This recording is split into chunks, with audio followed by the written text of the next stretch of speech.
Fala pessoal, beleza? Aqui é o João Vitor. Ninguém me chama de João Vitor, mas todo mundo me chama de João. E quando me chamam de João Vitor é porque o negócio pegou. Então é melhor me chamarem de João. E a gente está começando o podcast do Corredor Ecológico.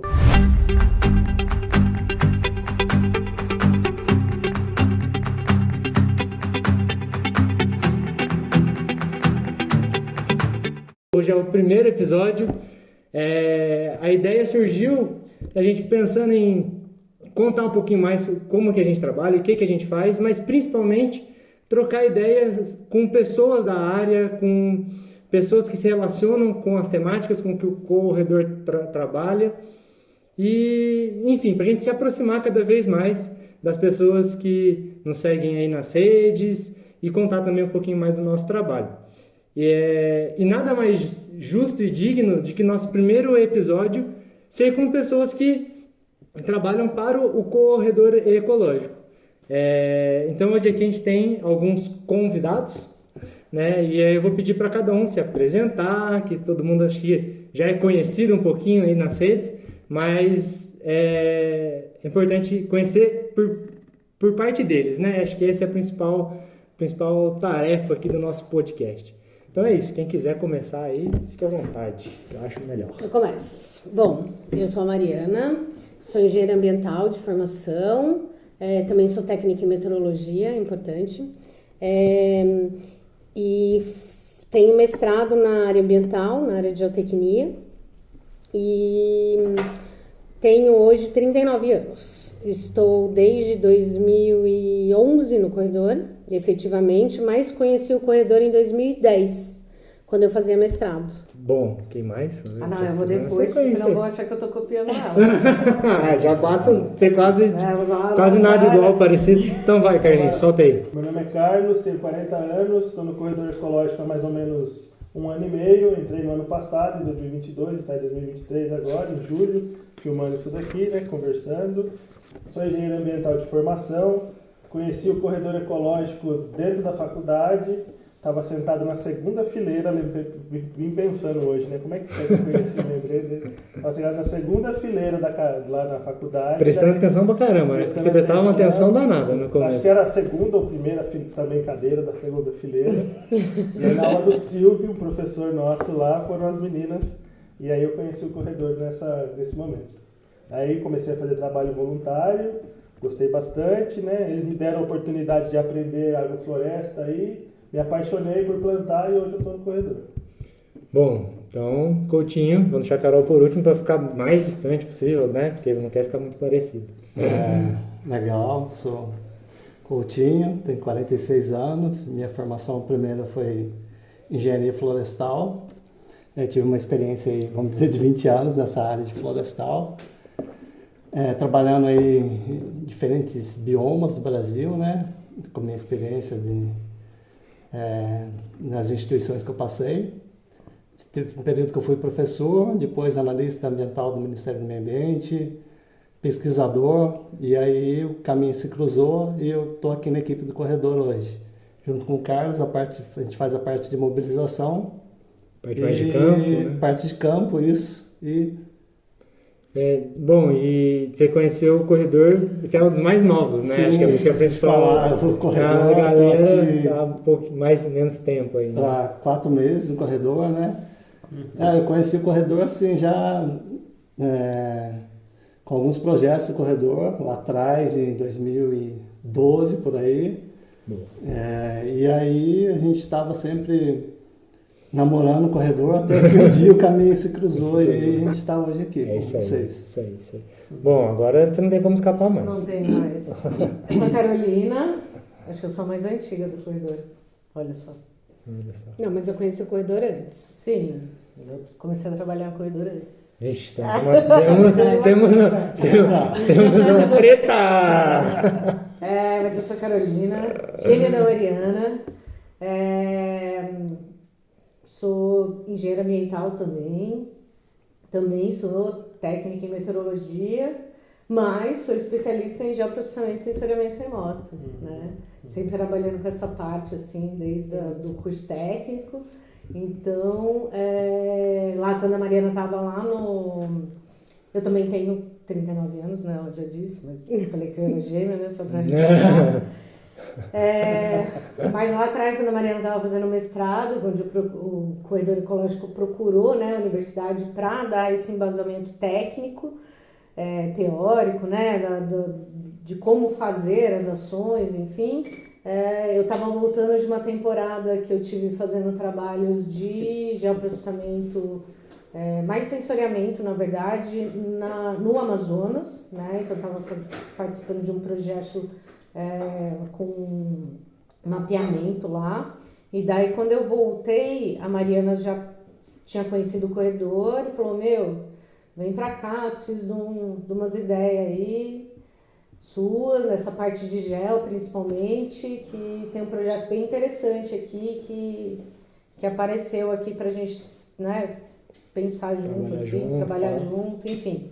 E daí a gente começou, né, essa parceria aí começou. Eu comecei no final ainda de 2010, eu comecei a prestar os primeiros serviços para o corredor, no início nessa área, né, de gel, fazendo os mapeamentos, né, fazendo organização de dados que o pessoal do mestrado e alguns alunos da iniciação científica lá de Guará, né, da Unesp de Guará, estavam fazendo levantamentos de campo, e daí eu meio que... Mas nessa aí, Carol, vocês tá falando, né, que vamos conhecer o primeiro, outro trabalhando primeiro e tal, não sei o que, beleza? Então não foi uma ideia de vocês, certo? Não, vocês conheceram, exatamente. Porque vocês são as gêmeas da restauração, do corredor ecológico, a cara do corredor ecológico. É muito difícil pensar o corredor ecológico sem a cara de vocês, obviamente, por todo esse tempo. Mas é importante que saibam, né, como surgiu, como é que foi. E aí, nada contra os mais novos, né? E nós todos aqui. Mas acho que vocês que têm lugar de fala, né? Para contar um pouquinho mais como o corredor surgiu, quem que trouxe. Tá? Bom, o corredor, eu vou contar como eu conheci depois do que eu descobri, né? Sobre o corredor. O corredor, eu estava fazendo mestrado na Unesp em 2000. Eu comecei em 2009, mas o corredor apareceu na Unesp em 2010. E daí ele veio na pessoa do Paulo Valadares, que é um geólogo conhecido. Ele trabalhava na época na Fundação Florestal, e ele procurou a universidade, né? Ele, se eu não me engano, ele tinha feito mestrado lá, ele tinha feito doutorado lá, e ele procurou a universidade para saber como que a gente estava, quem estava lá fazendo mestrado ali, porque ele tinha um projeto que ele gostaria que tivesse um embasamento teórico para construir esses melhores caminhos para fazer restauração florestal no vale. E o Paulo tinha sido colocado no corredor já, né, na estrutura, quando o corredor se formou, como secretário executivo. Ele foi o primeiro secretário executivo da organização. Além de professor, ele já estava compondo o corredor ecológico, de certa forma. Ele era a equipe, né, ele fazia parte mesmo daquela governança do corredor ecológico como secretário executivo. E daí ele apresenta o corredor ecológico para a gente, os mestrandos, até o Pedro Ivo fazia parte dessa galera, que hoje é nosso conselheiro, trabalha no Semadem, provavelmente um convidado, fica aí o convite. E daí o Paulo veio e explicou o que era essa iniciativa, essa organização.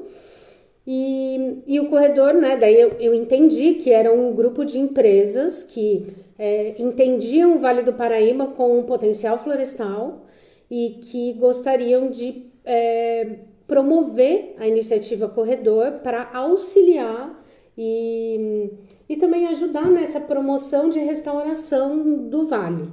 E aí, por isso que é Vale do Paraíba? Por causa do potencial de restauração, E daí ele vem, essas empresas na época, nem era Fibre ainda, era Votorantim, Papai Celulose, e daí tinha o Santander, que o Santander tinha pego um passivo na época quando ele comprou o Banco Real. Então tinham todas essas empresas que eram os associados, né, porque é uma associação, né, uma organização instituída como associação. E essas empresas tinham ali seus representantes dentro dessa associação, e a ideia era promover mesmo restauração florestal através de um olhar de planejamento da paisagem por meio de corredores ecológicos, né? Então foi ali que eu conheci o corredor, nessa apresentação, e a ideia era que a equipe que os mestrandos, eles formassem equipes junto com os alunos da graduação, para que a gente fizesse como se fosse uma missão mesmo ali naquela região, na região do Vale como um todo. Foi em Guará. Eu lembro que na época fui eu mais 3 alunos se eu não me engano, eram 3 do engenheiro civis e 2 engenheiros civis e um engenheiro de materiais que foram comigo. A gente galera. era bem múltiplo. E não tinha ninguém da área ambiental, porque Guará, a Unesp de Guará, mesmo sendo uma faculdade de engenharias, né, não tinha nenhuma faculdade na época na área ambiental. Então, a gente juntou esses alunos e a gente fez essas expedições, né? Então, eu fui uma das mestrandas que pegou 3 alunos e um carro. E a gente foi visitar alguns fragmentos, a ideia era essa mesmo, né? Imagina que não, alguns fragmentos não na era um região. carro Jeep Troia Não, era gigante. um Gol. Era um golzinho, não, era um golzinho. Pau na máquina. Pau na máquina. E fizemos fotos, tiramos pontos, né, interessantes, visitamos alguns fragmentos importantes na época. E daí tinha o Pedro, que ele era um dos entusiastas da área de geoprocessamento na época. O geoprocessamento também estava começando ali, o início, né, dessas ferramentas mais modernas, né, de geoprocessamento. E mais acessíveis também, né? Porque acho que o gel ele ficava muito na mão de pesquisa e da galera, né? Parecia que era uma coisa meio intocável, né? Que só os cabeçudos lá. Que GPS era uma coisa. Então era uma todo coisa. Mundo que tinha. Então eu acho que foi esse início da acessibilidade à ferramenta de trabalhar com gel, né? Até essas ferramentas com mais fácil acesso. Até um celular que tinha um GPS. Então foi mais ou menos nesse início aí, né? O corredor 2010, ele cresceu, a evolução do corredor foi junto com a evolução dessas coisas, né? Porque eu lembro que no começo a gente não tinha smartphone, em 2010 não tinha. Inclusive eu abri uma gaveta ontem aí, pra quem não sabe, a gente tá no escritório, grandíssimo escritório do corredor. E uma das gavetas que eu abri, eu achei um GPS. Tem um GPS ali. Aqui, né? GPS. Foi uma das primeiras aquisições do corredor. Um Garmin, rapaz. Nunca mais fundamental foi na época, né? Pra esses Era fundamental. Tinha, né? Era fundamental. E daí eu lembro que o Pedro, ele já trabalhava junto com o professor Silvio. Que também foi conselheiro do corredor. Que também foi com o nosso conselheiro e, nossa, ajudou muito nessa parte, nesse embasamento teórico do corredor. E daí esse pessoal, o Pedro na época falou, eu consigo, mas eu preciso de um apoio. E na época, né, até pela metodologia, que me deu bastante embasamento para essa parte de gel, eu falei, eu preciso da Carol. Só que a Carol, na época, na Amazônia, eu falei, Carol, eu preciso de você aqui, volta, por favor. E daí, nessas indas e vindas que a Carol ficava aí e voltava, eu apresentei o corredor para ela acabou, num momento, saindo da empresa que ela estava e veio agregar mesmo. Eu ainda estava terminando o mestrado, então terminei o mestrado. E por isso que a Carol entrou primeiro, porque eu ainda era estudante na época, bolsista, CAPS. Tem que ver então, primeiro, né? O ovo ou a galinha, às vezes ficou nessa, né?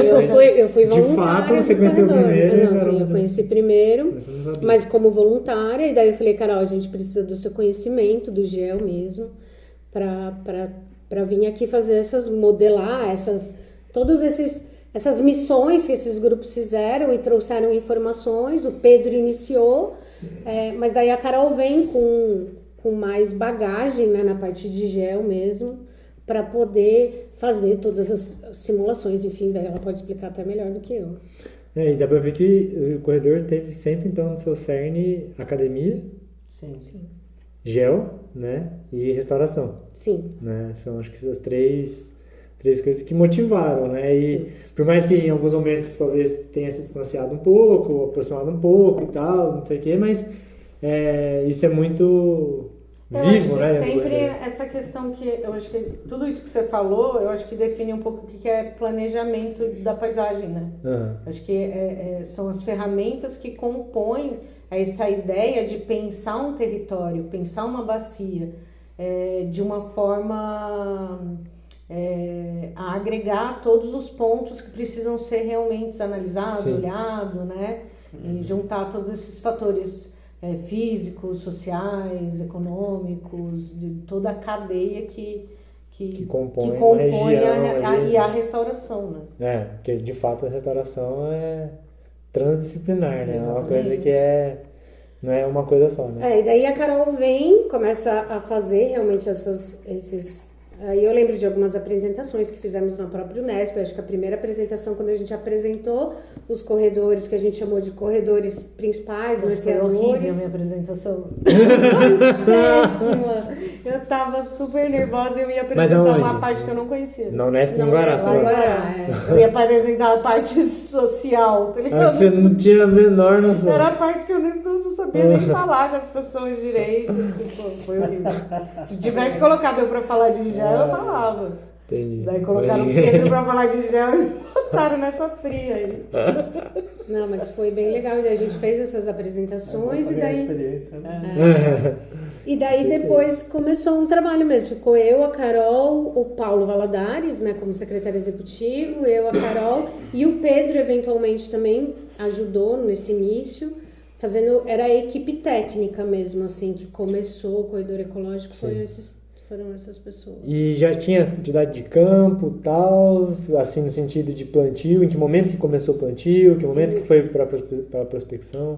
Na verdade, como Guará, um dos trabalhos que foi feito lá, na época, foi com o secretário de Meio Ambiente de Guará. Você lembra o nome dele? Putz, esqueci o nome dele. Washington, sabe? Washington, exato, Washington, desculpa. Ele tá esqueci. em Aparecida agora. É na verdade. Basílica.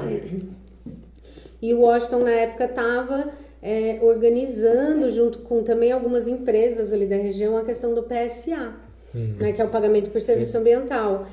Então, a gente, na verdade, já começou um trabalho ali de articulação. O Paulo era muito bom nisso na época, então ele começou esse trabalho de articulação junto com o poder público, o que é muito interessante e o que a gente sabe hoje que realmente é o que a gente precisa fazer, né? Porque o corredor, é uma organização social, e hoje em dia eu tenho muito claro isso na minha cabeça, o papel da organização social, né? Ele vem realmente para dar apoio a essa interface entre esses outros atores da sociedade, que seriam as empresas privadas, os proprietários rurais e o poder público. Então, o poder público, com uma política pública ali sendo iniciada, já estava fazendo alguma articulação e mobilização com proprietários rurais. As empresas que também estavam articuladas para fazer esse pagamento por serviço ambiental, né? Colocar dinheiro ali naquele fundo para fazer o pagamento.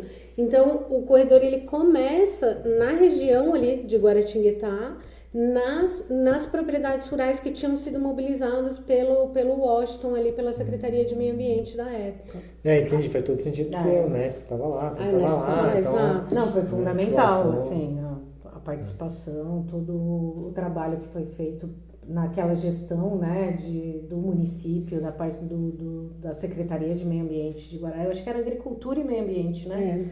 Era conjunto. E foi fundamental para o trabalho, para ter pelo menos essa base para dar esse start, entendeu? Porque depois eu lembro que a gente começou a ir para outros lugares e tal, mas eu acho que fez muita diferença ter essa base aí para explorar nesse início. Faz sentido, bastante sentido. E aí o corredor, ele tem, surge com alguns valores, né? E acho que isso foi estruturado há bastante tempo, né? De conectividade, confiança e coletividade, né? Que isso é algumas das palavras são sempre que sempre acompanham os slogans do corredor e tudo mais, né?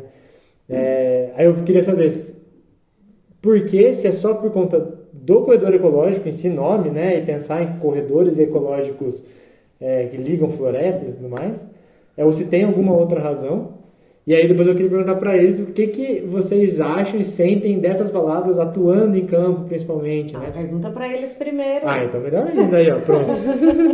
Vocês acham que essa questão de conectividade, de confiança, de coletividade, que são slogans do corredor, que surgiram e acompanham o corredor praticamente desde o início, né? Sim. Que ainda fazem sentido, ainda são vivos para o trabalho que a gente faz hoje? Sim. Sim. Sim, Se pensar na questão da bacia, né, que a Carol falou do planejamento, e imaginar que ali a gente vai ter diversos produtores, diversas formas de fragmentos, então pensar nessa conectividade não só dos fragmentos, mas também de uma ação coletiva ali, né, pensando não restaurar uma propriedade em si, mas num conjunto, para a gente estar melhorando a qualidade da água, isso faz muito sentido em todos os projetos, né?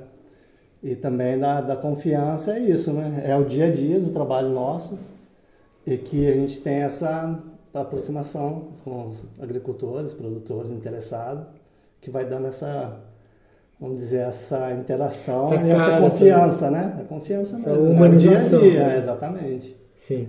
Tem um exemplo bem bacana que está acontecendo, né, com a gente, que é com o pessoal ali na bacia do Paraty, né? Que a gente começou trabalhando com o Gerson, a gente foi para o Epifânio, daí do Epifânio a gente foi para Arlete, daí Arlete o Pablo, Valdir Belato e agora tem o Márcio, e todos eles estão dentro de uma microbacia.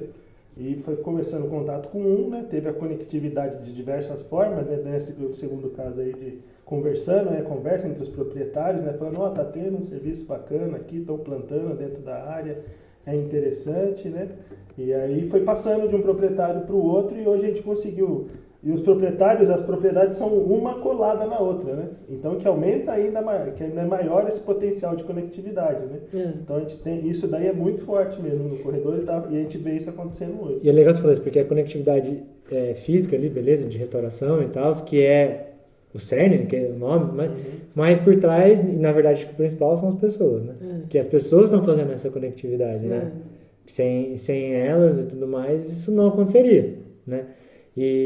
Mas é fácil manter essa conectividade? É fácil deixar acontecer? Aí, quais são as nuances, né, do convívio entre pessoas, né, que acontece, né? Cada proprietário age de um jeito, né? Então a gente tem que ter o saber lidar com cada um, entender a necessidade deles, né?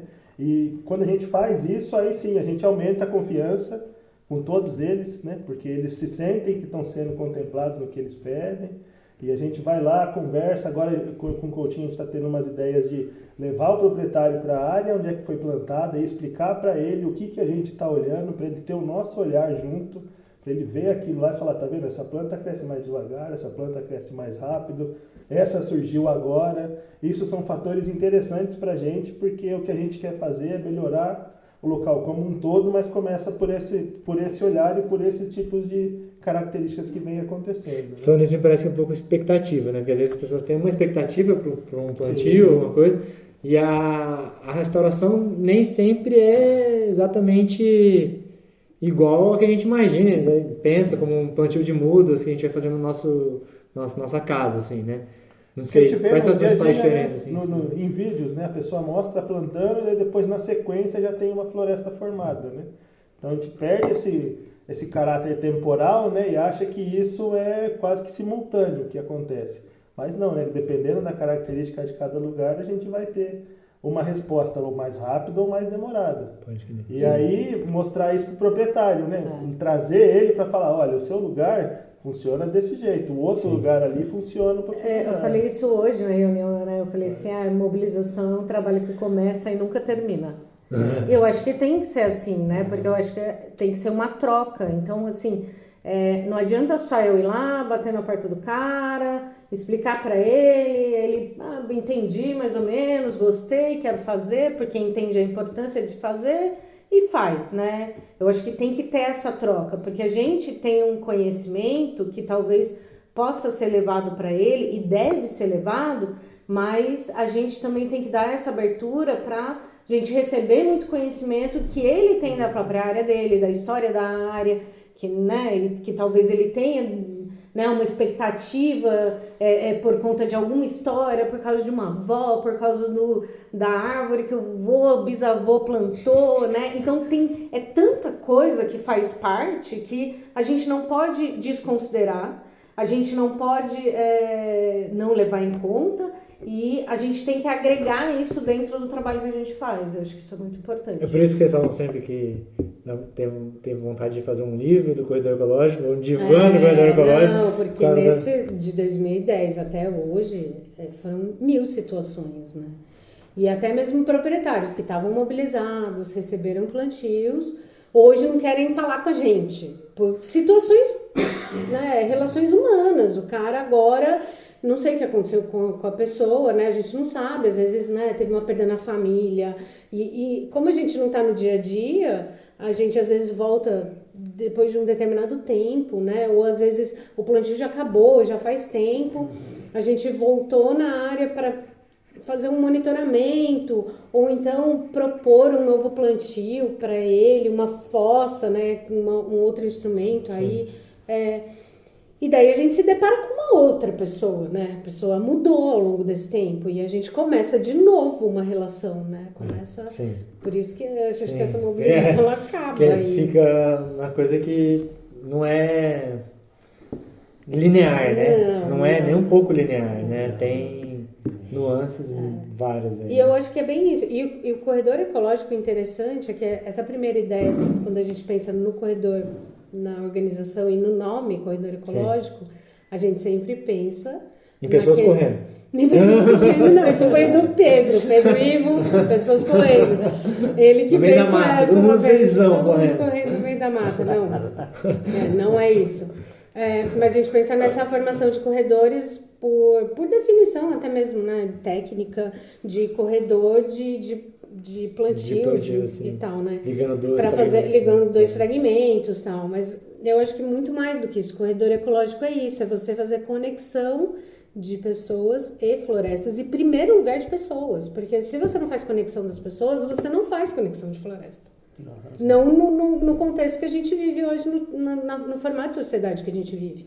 Primeiro você conversa, alinha pessoas, e daí você vai definir modelos. Dentro dessa linha que você está falando aí, tem que pensar também que a gente tem os objetivos e a gente tem que seguir algumas regras, né? Não só de interação ali, mas como também de legislação, né? Nem sempre que o produtor, o que ele quer fazer, ele pode fazer realmente na propriedade. Tem uns limites, né? Então a gente tem que pensar na questão da reserva legal, que ele tem, a lei já condiciona, a própria APP, né, que é a área de preservação permanente, que a gente sabe a importância disso.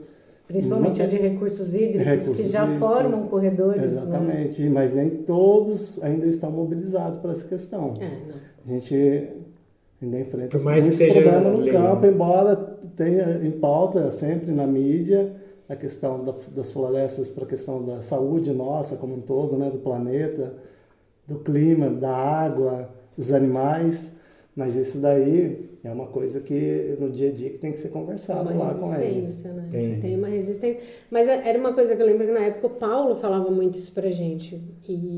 E eu lembro muito dele falando: Mariana, pensa comigo, há 30 anos atrás, e agora eu vou ter que colocar 40, porque já fazem 10 anos isso. Então, há 40 anos atrás, muito desses proprietários que a gente está conversando, ou até mesmo a segunda geração desses proprietários, eles receberam para tirar a floresta, né? Que foi todo aquele movimento lá de ocupação para produção agrícola, enfim, né? Produção de formar áreas de produção da região, e esses caras eles foram incentivados a isso, a tirar a floresta para plantar. É muito grande chegar agora e falar agora então agora vamos plantar é o contrário. Agora então é totalmente, né, deixa a pessoa biruta, né? E não, muitos são os mesmos, não? Muitos são os mesmos. Ou então é pessoa que, como eu falei, a segunda geração, os filhos dessas pessoas que muitas vezes foram criadas com o dinheiro que o cara, não, uma parte do dinheiro que o cara verdade. recebeu para tirar a floresta. O cara tem até uma gratidão, de certa forma. Exato. Então, é realmente um trabalho que envolve muitos setores da sociedade, né? Então, a gente tem essa parte legislativa que ela é muito importante, ela é fundamental. E a gente tem o código, a gente tem o CARO hoje, que a gente tem instrumentos para auxiliar esse entendimento por parte desses proprietários, mas realmente eu acho que ainda é muito pouco o movimento que é feito e o esclarecimento.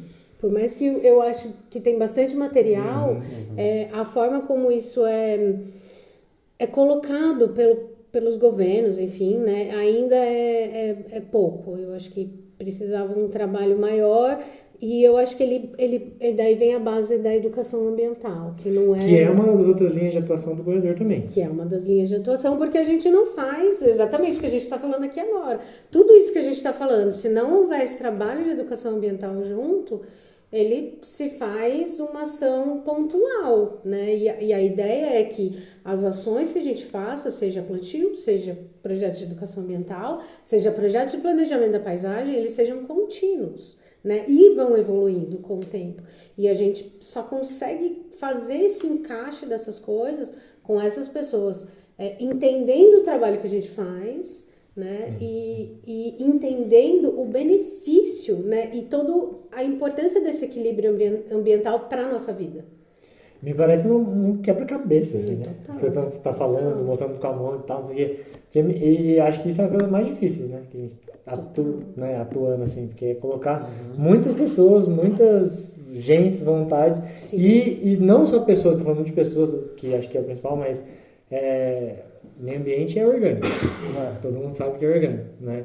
É óbvio que a gente entende, a gente tem hoje muita ciência, muita coisa, mas é orgânico, né? E nem sempre vai acontecer como a gente espera, né? Deseja e tal. Então, acho que casar tudo isso seria uma das maiores dificuldades de atuar no corredor, será? Então, pensando nessa questão de dificuldade, a maior dificuldade, eu acho que é entender o dinamismo, né, do local, o dinamismo do Vale do Paraíba. O que é o Vale do Paraíba? Por que ele é o Vale do Paraíba? Então, a gente tem toda uma dinâmica física, né, de um rio, onde as cabeceiras ficam aqui, que a gente é só parte de uma bacia, né? A gente está falando território dentro de um estado só. Mas a gente segue aí afora mais 2 estados, abastecendo uma região metropolitana do Rio de Janeiro e hoje parte de São Paulo. Então, a gente tem um lugar onde nasce água para milhões de pessoas, para as principais cidades do Brasil, né? E então, fisicamente, a gente tem um rio que nasce lá atrás, faz uma curva, volta, né? Então a gente já tem todo no logo, né? Que tá no logo. Que faz toda essa reviravolta, né? Então, olha só, o rio que já faz uma volta, onde a gente tem uma Serra da Mantiqueira, que é uma das maiores serras que a gente tem no Brasil. Daí a gente tem uma planície enorme, né, do vale em si. Daí lá atrás, indo para o litoral, a gente vai ter outra. Então, a gente tem toda uma dinâmica física que a gente precisa entender. E, historicamente, como isso se deu, né? Como que se deu essa ocupação do Vale do Paraíba? Por que as pessoas vieram para cá? O que elas vieram falar? Nossa, que lugar legal, vou ficar aqui. Por que elas decidiram ficar aqui? Né? Então, a gente precisa entender e resgatar tudo isso. E tudo isso, para mim, a gente precisa o quê? Resgatar a história e a cultura do Vale do Paraíba, para a gente realmente entender o nosso território, entender como tudo isso se deu, para a gente falar, não, é difícil, é fácil. Eu acho que vai ser sempre complexo. Não é uma coisa que sempre que é o mais difícil, porque daí você vai chegar, todas essas coisas que a Carol trouxe, você vai para uma região da cabeceira, essas coisas vão ser listadas numa ordem de prioridade, num formato. Daí você vai para uma outra região, vai ser ao contrário, vai mudar. Então, e isso é complexo. A gente está falando de um território grande, né? E você vai ter essa complexidade muda ao longo do tempo. E então você vai é um A paisagem desafio vai sendo sempre. construída, né? A paisagem vai sendo construída sempre. Então, Reconstruída. eu acho que a grande questão e o grande segredo da gente tentar minimizar tudo isso é você entender que você não vai resolver problema nenhum de cara e que você precisa levar em consideração os quereres daquele território, das pessoas, e esse respeito com as pessoas que estão ali, com aquele ambiente, e daí isso você colocando em várias escalas, né? Primeiro pensando num vale, que seria a nossa área de atuação, depois quando a gente vai para um município, depois quando a gente vai para uma bacia, depois quando a gente vai falar com o proprietário rural. Então eu acho que esse respeito entre essas pessoas e entre esse coletivo, eu acho que é ele que vai direcionar a gente para tentar minimizar a complexidade da coisa. Faz muito sentido. E fora todas as outras questões que circundam o dia a dia mesmo, né? E, por exemplo, o corredor hoje tem 10 pessoas colaborando ativamente com o corredor, né? Sim. E parece muito pouco braço e perna para dar conta de todas essas coisas, né? Então, me parece que realmente encaixar essas peças, esse quebra-cabeça, tudo é do campo a lidar com mais de uma organização, com mais de uma instituição, mais de um setor, né? Você falou primeiro, segundo, terceiro setor, todo mundo junto, né? E a escolha de espécies, e a escolha de quando vai plantar, de manutenção, de quando vai fazer manutenção, né? É uma engrenagem que tem muito grande. Que as instituições vão cobrar da gente. E lidando Os com prazos, orçamento. Né? E lidando com um problema que foi causado no milênio passado. Entendeu?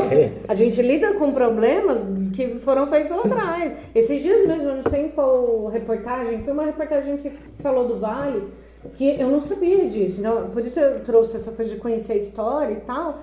Por que a gente tem muitos processos erosivos no Vale do Paraíba? Porque os plantios de café aqui, ao invés de serem feitos na curva de nível, eles eram feitos subindo, né, o morro para o dono, né, pro dono da propriedade poder ver as linhas, né, e ele poder ver os trabalhadores, os escravos trabalhando. Porque em curva de nível eles poderiam se esconder. Então, olha só, tipo, né, a gente veio, daí a gente teve a questão social lá do milênio passado, do século passado. Nossa, não tinha ideia disso. Verdade. Não tinha ideia disso. Eu também não, descobri há pouco tempo. Então a gente tem. Foi num Globo Rural, que ele estava falando do Vale. Que da hora. Num desses estava falando, não sei se foi do projeto. Resgatando o café no Vale, tem os produtores que estão começando a fazer o café de novo aqui na região do Vale. Acho que foi. E daí ele conta essa história. Então a gente tem processos erosivos, grandes processos erosivos hoje no Vale do Paraíba, por conta desse plantio errado, né? Então ter ideia desse dinamismo, né, de como se dá o vale, né, desses processos, da gente ser um local de passagem, né? Então a gente sempre foi um local de passagem, a galera subia do litoral, passava pelo vale para ir para Minas atrás de ouro, né? E depois a gente foi tendo as ocupações ali, e hoje em dia a gente é eixo Rio-São Paulo, né? Então a gente continua nessa dinâmica de passagem, né? A gente tem grandes municípios aqui, mas que você vê que eles se tornam muito cidades dormitório, né? Assim, as pessoas passam, às vezes, parte do tempo aqui. Eu acho que isso mudou um pouco depois da pandemia, né? As pessoas buscaram, mas é um movimento muito recente. Então, buscar entender esse dinamismo, né? De como se deu a ocupação e a devastação do território, para a gente conseguir entender o contrário também. Para tentar propor soluções. Propor soluções e entender como a gente propõe entender como que se daria uma dinâmica de restauração ao invés da... E já fica mais complexa a resposta de por que Vale do Paraíba. É potencial de floresta? Beleza, né? Mas motivado por várias e várias coisas, né? Não só o potencial em si, né? Se você fala. Tem a questão da expansão urbana, que é muito forte hoje, nos tempos atuais, né? Ah, sim. E os municípios às vezes não dão frente, não conseguem controlar isso aí e acaba que a gente tem uma degradação, não só da floresta, mas do ambiente como um todo, né? Sim. Muito resíduos nessas áreas, a gente vê assim nessas estradas rurais o pessoal deixando resíduos sólidos mesmo, né? Sofás, restos de construções, infinidade de outros produtos que acabam potencializando um fogo que vai ser prejudicial para uma ação que a gente está fazendo, né? Sim, sim, sim. Bom, e aí, tudo isso acho que a gente está contextualizando o corredor, né? Mas, vamos precisar dos 5 podcasts. Só para falar isso, é só a existência, por que motivo? E projeto? O que o corredor já fez, o que o corredor faz, de fato? Quais são, né, a gente pegar um projeto e falar assim, as ações são mais ou menos essas. Não, Difícil também. Difícil também, mas a gente começou... Daí Projeto concluído ou um projeto em andamento? Não, a gente começou... Tem de tudo, né? E futuro. A gente começou com os plantios lá, eu acho que foi 2011 para 2012, foram os primeiros plantios. Não, foi 2010 para 2011. 2010 para 2011. E daí a gente, o primeiro momento, e isso a gente foi aprendendo muito, eu acho. Eu vejo, né, pelo tempo que eu estou na organização, a gente vai aprendendo. E a gente fez os primeiros plantios, depois começaram a surgir alguns projetos de educação ambiental. A gente passou por uma crise hídrica. A gente passou por uma crise hídrica, 2013, 2014. Deu uma alavancada. O corredor também começou as ações antes da nova legislação ambiental. Sim. Né? Então, antes de CAR. A gente antes de CAR. Projetos que a gente, os primeiros, tinha CAR. A crise hídrica, você falou, deu uma alavancada? Deu uma alavancada. Nos outros projetos. Só porque daí a gente não conseguia plantar. O que é CAR, né? Cadastro Cadastro Ambiental Rural, Rural. exato. Todo mundo Rural, está acostumado. A gente teve essa passagem aí. Eu lembro que no começo do corredor a gente ficava nessa, né? Na expectativa da nova legislação, né? Da nova lei do ambiental, do Código Florestal. Então, como que isso ficaria, né? E teve todo o rebuliço que teve lá em Brasília e tal. E a gente aqui só aguardando, assim. Eu lembro da gente esperar muito, assim, para saber. E foi um período até das pessoas não quererem fazer muita coisa, né? Dos proprietários não quererem se comprometer porque eles não sabiam o que ia ser exigido deles, né? Em questão de restauração e tal. Então ninguém fazia nada. Não vou mexer agora, vou esperar a lei sair, né? Então esse início é um pouco difícil nesse sentido, assim, né? Então município como Guará, né? Por isso é que essa base inicial foi importante, porque ela já tinha um propósito, né? Uma lei específica para pagamento por serviço ambiental que era independente de qualquer código. Que incentivava, né? A restauração. Incentivava a restauração, a conservação, né? E trazia um retorno. Então, né? Isso motivado por empresas, o sistema de saneamento de lá, enfim. E daí a gente, quando saiu então em 2012 o Código Florestal, daí a gente falou, ufa, né? Pelo menos agora a gente tem um norte. Tem um norte, né? E daí deu esse início, o pessoal se interessando para fazer o que é o CAR, como que faz, e lá. A Carol aqui tentando aprender as ferramentas, aquele sistema que não funcionava de jeito nenhum, se era ruim agora, imagina como era lá atrás. Então, toda aquela, né, mas pelo menos movimentou, assim. Só que daí em 2013, 14, a gente teve um verão super atípico, onde a gente teve, assim, juro pra vocês, gente, eram semanas sem chuva. No verão. Semanas, no meio de janeiro, você passa 2 semanas sem cair um pingo de chuva. Aquele calor, assim, super absurdo. E eu falava, a gente vai morrer, todo mundo vai morrer, não é possível. Então, ainda passei Réveillon no Rio de Janeiro, cara, imagina. Foi absurdo, assim, absurdo. Da gente não saber pra onde a gente ia pra passar o calor, sabe? Ou você ficava dentro da água. Mar quente, tudo quente, areia quente, tudo quente. Apartamento quente, casa quente, tudo quente. E daí, o que aconteceu, né? naquele momento ali do verão, todo mundo, tranquilo, tá, né? Tá todo mundo gostoso, gostoso, tá calor, verão. verão, cerveja, verão. Só que a gente foi ver a consequência disso no final do ano. Foi daí 14, 15, onde a gente não tinha água. A gente chegou, sei lá, acho que o Cantareira chegou a 8%, né? Então a gente não tinha água. Paraibuna, represa de Paraibuna, você via lá o ladrão inteiro, né? Aquela tulipona assim exposta. Uma coisa que eu nunca tinha visto, particularmente, né? Com a minha idade, com a idade que tenho, eu nunca tinha visto. E daí foi muito importante pra gente isso, porque foi quando o corredor veio aqui para a universidade. Então, quem não sabe, a gente fica aqui na Univap do Urbanova, em São José dos Campos, nosso escritório. E daí a gente vem pra cá, a gente faz um termo de parceria com a incubadora para ficar dentro da incubadora da Univap, que hoje faz parte do Parque Tecnológico da Univap. E a gente faz um termo de parceria com a universidade, mais uma vez essa conexão com a academia. E que foi muito importante pra gente, por quê? Porque daí os plantios que a gente tinha se comprometido a fazer, eles foram feitos aqui dentro da universidade, no entorno das lagoas, que eram antigas cavas de areia, que foi um trabalho sensacional da Univap, que a Univap fez quando ela adquiriu aqui esse Como é que você falava que é solo? Era um solo lunar, era horrível. Nossa, se você vê como ficou, parece outro lugar, né? É incrível. Foi um trabalho muito bem desenhado. É um assunto para fazer um bate-papo lá e mostrar isso aí, né? Nossa, com certeza. Começou Isso no dá pra início ir lá, né? Dá pra ir lá. Pra fazer.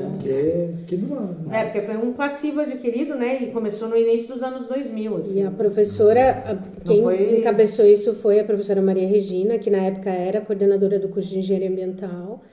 E ela, fez um trabalho fantástico. Ela é conselheira do corredor, graças a Deus. E foi importante por quê? Porque daí esses plantios que a gente tinha que fazer, porque a gente tinha que fazer plantio, né?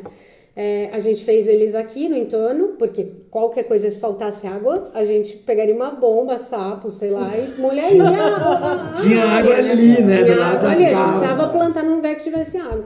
E daí a gente planta aqui e vem para a incubadora. E daí quando a gente vem para a incubadora, a gente começa a fazer conexões com empresas, e o seu Orlando, que era o antigo coordenador aqui da incubadora, ele apresenta para a gente a concessionária Tamoios, que estava começando o trabalho na serra, de duplicação da serra, e eles precisavam fazer uma compensação muito grande. O primeiro trampo do Carlos foi no corredor, voluntário total. Foi na vistoria do Tamoios. Foi na vistoria, lá na Sítio Águas Claras. Lá em Paraibuna. O carrapato para lá naquele dia. Pegamos carrapato. Foi. E eu não sabia que era ainda, né? Como é que era pegar carrapato aqui. Não, mas a gente estava em quatro, né? Eu, você, o Carlos e a Ritinha. Ainda bem que a gente tava no barriga. Ainda bem que dividiu o carrapato pros três, né? Eu liguei pro João 3 dias depois, eu falei, aquilo que você comeu tá te dando alergia? Ele falou, não, como é que tava? Eu tava todo pinicado, só que eu não percebia que era carrapato. Eu não sabia nem que era carrapato. Imagina, Carlos, há 5 anos atrás, você sabia que era carrapato, gente? Eu era de São Paulo, né? Vim de São Paulo pra cá, né? Então... Isso aí, paulista. acho que eu nunca tinha pensado nisso, porque pra mim você já é tão do campo, tão. Ele abraçou tanto, encontrou seu lugar no mundo, tanto que eu nunca pensei nisso. Você fez esse caminho, né, de voltar pro. Foi, né? Sair, né? A gente teve o êxodo rural, né? Todo mundo saindo e ainda tem, né, na verdade, de uma forma geral. Mas agora tem alguns momentos de voltar. Você foi um dos primeiros, então, a fazer isso, brincadeiras à parte. Não, rural. Ainda não estou na área rural, mas já quase, né? Quase. Quase. Mas já desde 2013, né? Desde quando veio para a faculdade. Mas daí... E trazendo essa visão da agrofloresta para os plantios, que é uma coisa importantíssima. Que é importante, exato. Então, e daí o projeto Tamoios, ele... Que foi o maior projeto que a foi gente o maior teve. projeto que a gente teve, até que é aquele uma momento. compensação Ele ambiental. seria um divisor de águas para o corredor? Com certeza, porque ele trouxe muitos desafios, porque daí a gente começou a operar como prestando um serviço, né, como uma organização, mas né, efetivamente não fazendo só plantios De doação. voluntários, mas que a gente tinha que cumprir certas metas e relatórios e tudo mais. E muitos proprietários rurais, muito envolvimento e muita mobilização, pessoas diferentes, que a gente começa um trabalho de articulação e né, Novos de problemas. problemas e né? muitos problemas, muitos muitos municípios. Nossa, isso é verdade, né? Então você começa a aumentar os seus problemas, né? E daí você precisa encontrar soluções para esses E quantas problemas. pessoas tinham na época? Na época era eu, a Carol, o Júlio, aí vem a Tati em 2015 e Voluntário Carlos. voluntário Carlos. Mas isso mas era um... Estagiário. Mas isso a gente... Não, mas operacional mesmo trabalhando era eu, Carol, Tati e Júlio. Era nós então, quatro. Porque eu entrei, comecei a prestar né, serviço para o corredor voluntário no começo, em 2018. Né? Fevereiro, janeiro, que a gente fez o curso do ArcGIS em 2018. Foi. Né? Aí eu formei, aí comecei a prestar serviço de fato em 2019, né? Um pouquinho depois, assim, meio de 2019. Daí eu já conheci o Carlos, né, da faculdade, da mesma turma, e trouxe de Repatriou. estagiário, Viu um potencial. um potencial. Não, e não só isso, a gente abriu muito o nosso leque, porque a gente teve a possibilidade de plantar numa área que tinha acabado de pegar fogo, que foi em Bananal. A gente teve a oportunidade de fazer um plantio junto com uma articulação incrível, na época com a própria Fibria, que doou sementes pra gente. A gente fez o nosso primeiro plantio voltado para a questão agroflorestal, que era uma muvuca de sementes, e tinham vários modelos. Fazer capacitação na Secretaria do Estado. Com a gente pilotou o SARI, que é o sistema que faz toda essa organização entre o CAR e a compensação ambiental. Então a gente né, na época mandava e-mail para eles o tempo todo, porque a gente realmente pilotou o programa. Ia pra lá, né? a Tainara foi pra lá, fez né, os treinamentos. Aí tinha a Tainara. Daí veio a Depois veio Tainara, ela trabalhou Junto com a com a Olga, gente. um pouco mais pra Daí a frente. gente começa a trazer voluntários que vão ficando, fazendo trabalhos voluntários, e eventualmente vem um projeto ou outro ajudando a efetivar essas pessoas. Né? Entendi. Então, de fato, tá bom. E hoje? O que eu...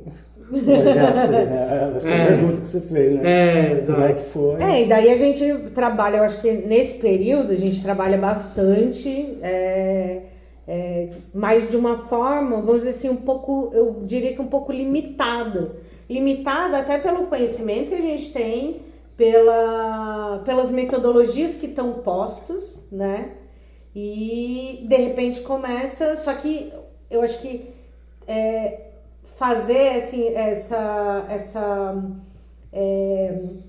interface com várias pessoas, que daí começa, a Tati traz todo o movimento de fazer a rede de atores do Vale do Paraíba. Então, porque a gente tinha já conexão, né, com outras organizações do Vale, É super com os importante, municípios super e importante tal. falar nisso. E daí a gente traz toda essa movimentação que a Tati traz em 2015, né? Quando ela vem, 2015, quando ela ela começa a fazer toda essa movimentação, trazer pra gente realmente começar a entender, começar a conversar, começar a trocar metodologia de plantio, metodologia de análise, metodologia de banco de dados, né? Então, e fazer todo esse movimento foi muito importante também. Foi ali que a gente já sabia disso, porque o corredor ele nasce com essa ideia de que a gente não vai fazer tudo sozinho e não vai conseguir fazer tudo sozinho. Mas na prática ali, principalmente com a pessoa da Tati mesmo, que era essa, que trazia essa parte de articulação, ela vem com essa questão e principalmente por conta do projeto Tamoios, pelas dificuldades que a gente ia encontrando no meio do caminho, que a gente ia ter que trocar ideias e que outras organizações, sejam elas outras organizações sociais, seja municípios, sejam pessoas físicas, universidades, a gente tinha que sentar, conversar e trocar ideias sobre isso para ajudar. E quando você fala assim, a gente traz isso, quer dizer, a gente traz para dentro do nosso dia a dia, nós vamos fazer. Exato, porque a gente as coisas já estavam, de certa forma, acontecendo também. Mas a gente ficava muito, como eu disse, a gente ficava muito limitado, né? Eu falo a parte técnica, porque a gente tinha muito trabalho para fazer, porque eu ia, eventualmente, tinha um encontro da rede não existia a rede ainda, mas o pessoal da Carui, lá de São Luís do Paraitinga, tá fazendo um projeto do BNDES, pô, vamos lá, eles vão apresentar, tá tendo não sei o quê. Então a gente já circulava, a gente se conhecia, mas ter uma pessoa de articulação para fazer só esse trabalho e deixar a gente fazer na parte técnica foi fundamental para todas essas costuras e daí eu falo, a gente traz isso para o corredor, porque daí a gente realmente traz isso acontecendo, essa questão de participação, de trazer outras pessoas e outros conhecimentos para dentro do corredor, né? Uhum. Então a gente faz isso. E eu acho que daí é onde vem, por exemplo, com isso, daí metodologias novas. Então, daí surgiu a possibilidade de fazer muvuca. Daí já vem um pensamento diferente. Daí eu saio daquilo que era padrão de fazer, porque eu sabia fazer aquilo, né?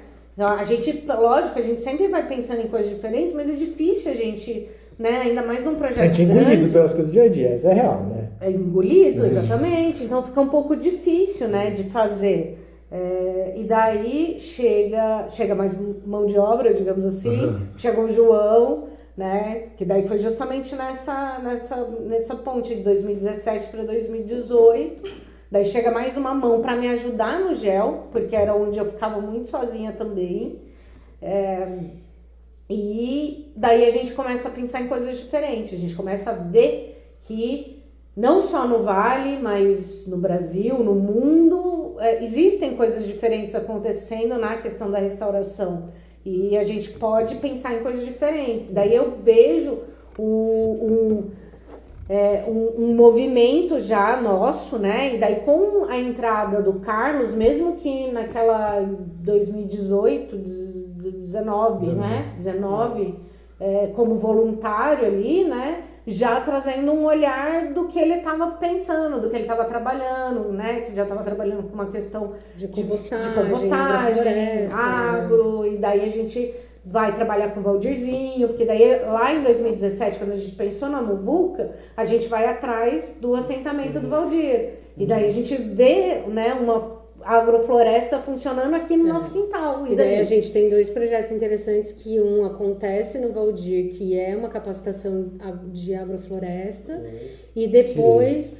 Foi essa o meu divisor, que graças ao Carol não pôde ir, porque estava quase, estava gestante, estava com a Ritinha, já tinha nascido, né? Já tinha nascido. Daí o João liga para mim, você não quer ir? Eu não pensei duas vezes.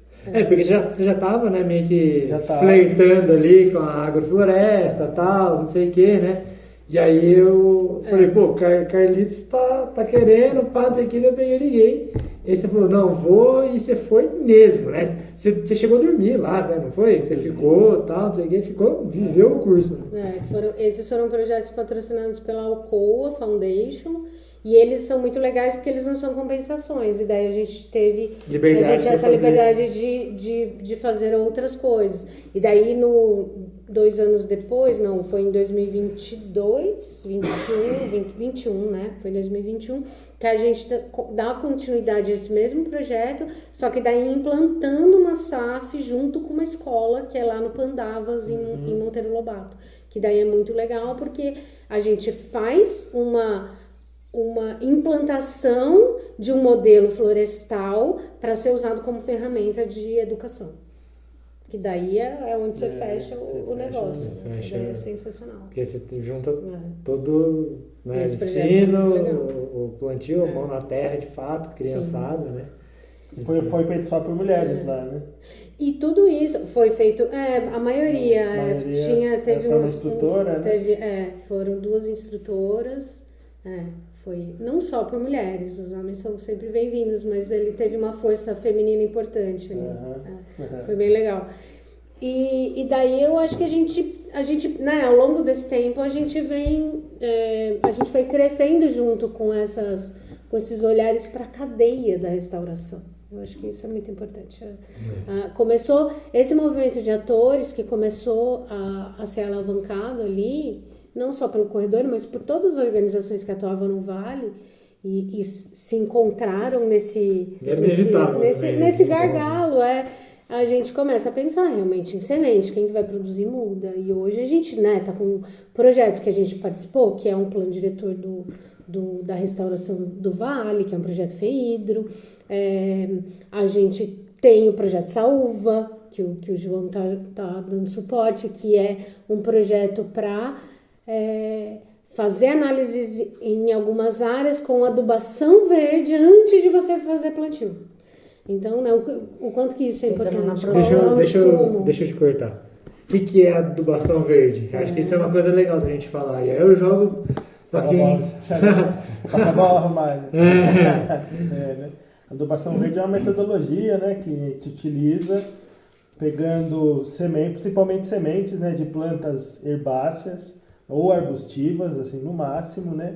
Principalmente leguminosas, que elas têm uma característica muito importante, que é trazer nutriente para dentro do solo, né? Principalmente o nitrogênio, né? Essa planta faz uma ação também dentro do solo para dar uma fofada, porque a raiz dela tem esse trabalho aí de como se fosse um tratorzinho dentro do solo. E a gente tem um solo muito compactado aqui na região. A condição do solo aqui em Jacareí, no vale como um todo. Aqui em Jacareí, você sabe. Aqui, da onde é que a gente tá, Jacareí? Aqui é Jacareí, apesar da gente vir por São José. A entrada da universidade fica tem aí. solo do boxeador lá. Né? E aí, é uma das coisas que uma vez eu falei pro Coutinho isso, ele gostou muito, né?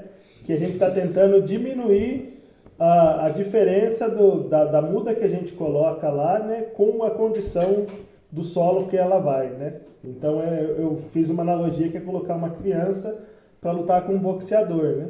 Porque o solo ele está numa condição ali que ele está muito muito degradado ou parcialmente degradado, mas a muda ela tem uma necessidade, principalmente por estar naquele primeiro momento, né, de ter uma qualidade no solo um pouco melhor para que ela se desenvolva, né? E a adubação verde ela vem para fazer isso. Ela vem para deixar mais fofo o lugar para a raiz crescer, colocar mais nutriente para ela também poder crescer, né? Crescer tanto em cima quanto embaixo. E aí a gente faz isso normalmente com essas plantas que são plantas chaves, né? A gente tem o feijão de porco, feijão guandu, crotalária, fedegozão. Normalmente para partes de verão, né? Para partes de inverno aí a gente tem o tremoço, tem o milheto, aveia. É um projeto bem bacana, né? Tem alguns lugares aqui que já está tendo uma diferença bem gritante, assim, né? Que a gente olha para a área, e né? a gente já tá plantou faz pouquíssimo né? tempo, né? Faz o que? Tem, 2 meses de plantio, a gente já tem diferença. E é tudo isso, eu acho que as projeções de futuro, elas estão nesse lugar mesmo de trabalhar junto com essa necessidade da gente estruturar, né, essa cadeia da restauração aqui no Vale, fazendo floresta. Mudando, né? E Tem muito ter entendimento, né, de mudança de paradigma, né? Isso, acho que é isso. Que se a gente ouvir um dia que a saúde ia acabar com o Brasil, a gente dá com uma estrutura de que a saúde recupera o Brasil, né? Nossa, trabalho de entender, né, que os micro-organismos, toda a fauna que interage com essa floresta, elas estão aí para nos ajudar. Exato. E com os parceiros, né? O Carlos falou da questão toda de plantio, mas a gente tem a Ciranda, né, que é um dos parceiros para fazer esse serviço. E daí a gente vê, eu acho que a gente consegue ver nessa linha do tempo, né, essa evolução, essas mudanças, essas quebras de paradigmas de nós mesmos, né, ao longo desse tempo. Então, mudar a forma da gente fazer e, puxando sardinha para o meu lado também, né, questão de gel também, né, então, do planejamento da paisagem lá atrás, onde a gente pensou em corredores ecológicos, A gente vem buscando essa forma de olhar diferente para o ambiente mesmo, com novas ferramentas, Sim. com novos olhares, mas trazendo a ferramenta a nosso favor também. Continuamos fazendo, né? Sim. Então, saber quanto o Carlos, hoje mesmo, a gente estava lá traçando linha numa área para a gente saber quantos quilos de semente a gente vai precisar. Né? Então, lá atrás, exatamente, lá atrás a gente estava pensando em corredores e tal, hoje a gente já pensa mais na questão de áreas de plantio, com o seu próprio mestrado. Potencial de restauração. Potencial de restauração do João. E a gente já, né, então a gente vê que assim, o importante é a gente estar aberto a estar evoluindo, mudando e quebrando nossos próprios paradigmas dentro da nossa atividade, do nosso fazer, né? O corredor ecológico e até mesmo o recurso, né? O recurso ele vai mudando as vontades de serem injetadas. Recurso financeiro mesmo, financeiro, né? Porque primeiro você tem um movimento ali por conta de plantios voluntários, novo Código Florestal, aí depois você tem compensações, porque daí você tem o novo Código Florestal, você tem que fazer CAR, enfim, né, o PRA, e, enfim, né, seguir a legislação e cumprir as compensações ambientais. E hoje em dia a gente tem as necessidades das empresas se adequarem com o meio ambiente, com o meio socioambiental, né? Você tem o ESG das empresas. Bombando. E você tem a questão de carbono, né?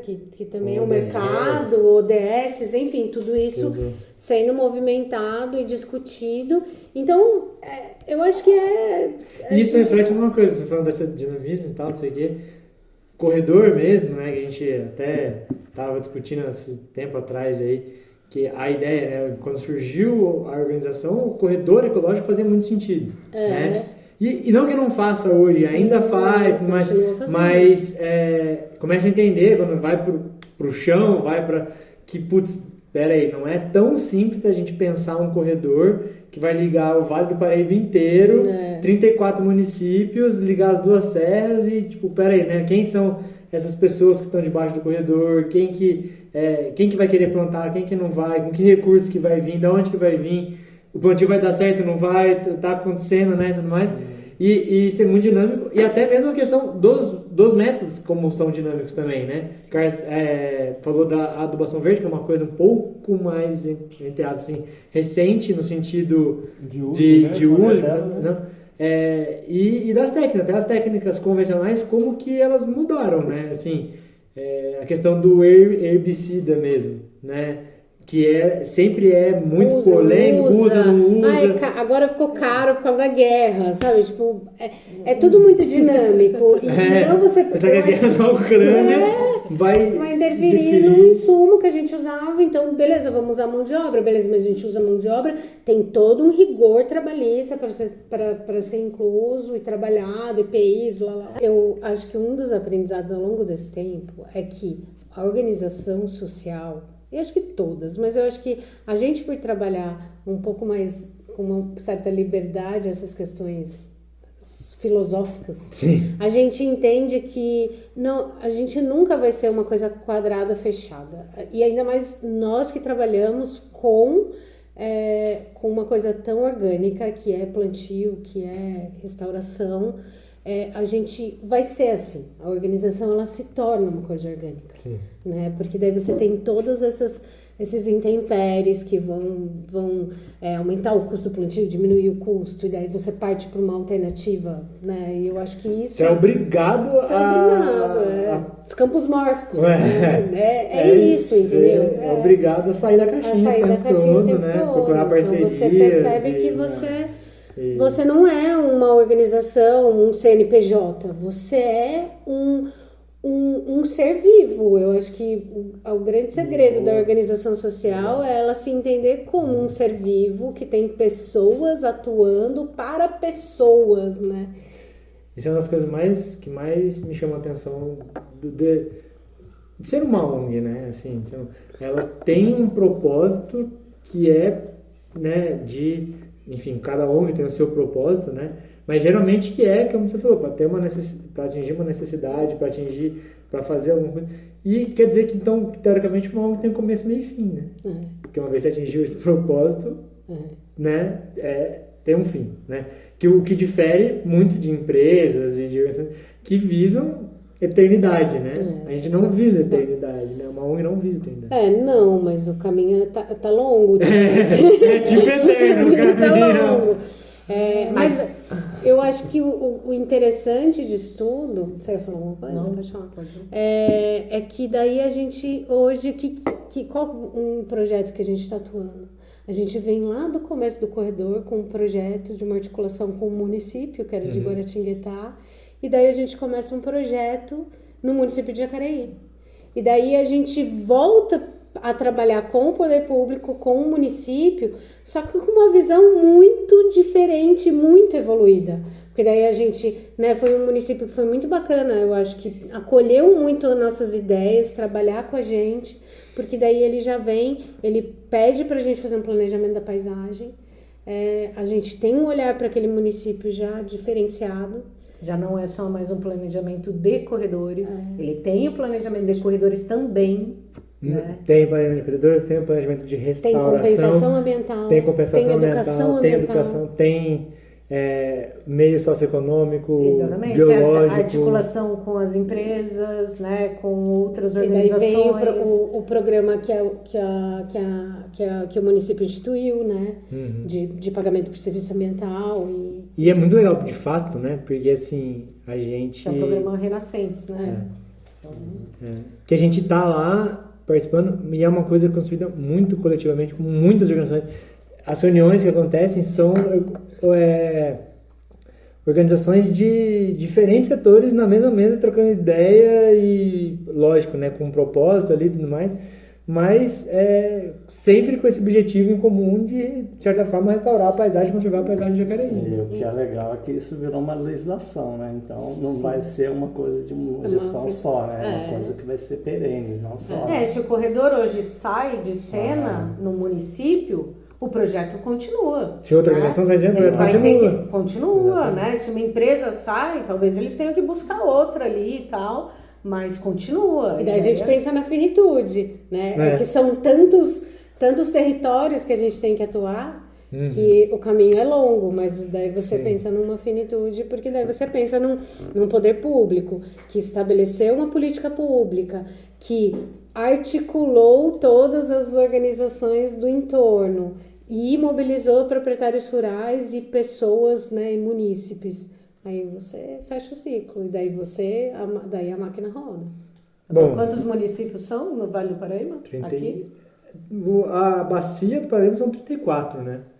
Mas tem Se ainda a gente vai os que pensar fazem em região parte, metropolitana, região, 39, né? 40 e poucos, né? Já tem um piloto, eu acho que já vem lá o PSA de Guará, né, como tem outros municípios que já estão, né, fazendo, a gente tem outras organizações como Natividade, São Luís do Paraitinga, São Luís que tem a Carui lá, então você já tem outras coisas acontecendo, né, mas eu acho que com essa proposta de planejamento do município como um todo, o município de Jacareí e o projeto Renascentes, ele vem como uma coisa diferenciada. Uma coisa pensando no todo do município. Teve o PMMA que eles fizeram junto com o Instituto Suinã, então eu acho que o município só de coisas Jacareí, a mais que o município de Jacareí, ele tem se mostrado um modelo mesmo de como que o poder público vai gerir, né, toda essa parte ambiental do município. Bom, eu acho que é isso. Alguém quer deixar algum recado? Quais são acho que uma coisa que talvez a gente possa falar assim para encerrar aqui a nossa conversa é as perspectivas que cada um tem do corredor, assim, em poucas palavras, das atuações, da restauração do vale, enfim, da sua, qualquer coisa que queira deixar aí de Começa por você. Começa por mim? Se apresenta. Inclusive, eu como um host não treinado ainda, inexperiente, não me apresentei devidamente, né? Bom, mas eu também fiz engenharia ambiental, vocês já devem ter percebido que estudei junto com o Carlos. Fiz mestrado recentemente em desastres naturais e Bom, cara, acho que as minhas expectativas, assim, sempre de aprender, eu acho. Sempre, assim. Não é à toa que agora eu tô fazendo doutorado em desastre também, né? Mas que esse caminho, né, de junto ao corredor, apresentando serviço para o corredor e vivenciando outras coisas ao mesmo tempo, no vale, a restauração, é muito dinâmico, como a gente pode perceber, e eu acho que aprender e aí, consequentemente, ensinar, passar, né? Eu acho que essa troca de aprendizados, assim, que acontece, que a educação vai acontecendo meio que por osmose, assim, né, nas relações, eu acho que esse, para mim, é sempre a maior expectativa que eu tenho, assim, de trabalhar em restauração e no vale, enfim. Mas aí, não sei se alguém tem mais essa expectativa, divide, ou quais são as expectativas de vocês, né? Não, eu sempre tive, né, essa expectativa quanto corredor da gente conseguir ter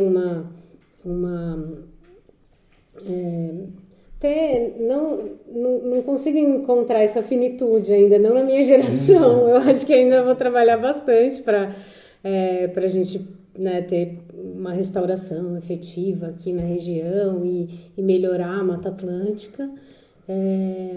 Mas quanto a corredor, eu acho que quanto mais a gente se abrir para fazer conexões com outras organizações, seja no poder público, seja organizações sociais, a gente cresce em vários sentidos. E eu só espero que a gente tenha mais oportunidades de fazer trabalhos tão multidisciplinares como está sendo esse de Jacareí, da gente ter possibilidades de diversas interações e replicar, não como um modelo, porque a gente vai chegar num território e a gente vai ter que fazer tudo de novo, mas a gente ter mais oportunidade de fazer isso e sempre com parcerias, porque isso é uma coisa que para mim está muito claro, não fazemos nada sozinho mesmo. Pode crer. Eu concordo, né? Assim como o desenho do corredor, né? Que são várias pontas que se juntam para um fator comum, né? Então, no final, a gente ter muitas mãos atuando para que a gente chegue nesse propósito do corredor, que é manter o Vale do Paraíba aí como um grande produtor de água, como um lugar gostoso para a gente viver, né? Uma das minhas expectativas aí, e pôr a mão também junto aí, deixar minha mão aqui. Pode crer, um caminho de muita luz. Eu tenho um sentimento de muita gratidão, assim, por tudo que eu percorri, tropecei, caí no cocô de porco. Peguei carrapato no olho. Peguei carrapatos, no olho. Mas de ter a oportunidade de ter trilhado, ter aprendido, ter evoluído, e acho que a ideia é essa, sabe? A ideia é se dar a oportunidade de continuar, né? Seja dessa mesma forma, seja de uma forma diferente, dar a oportunidade de mudar de novo também, se for necessário, né? Porque eu acho que isso é o nosso vale, né?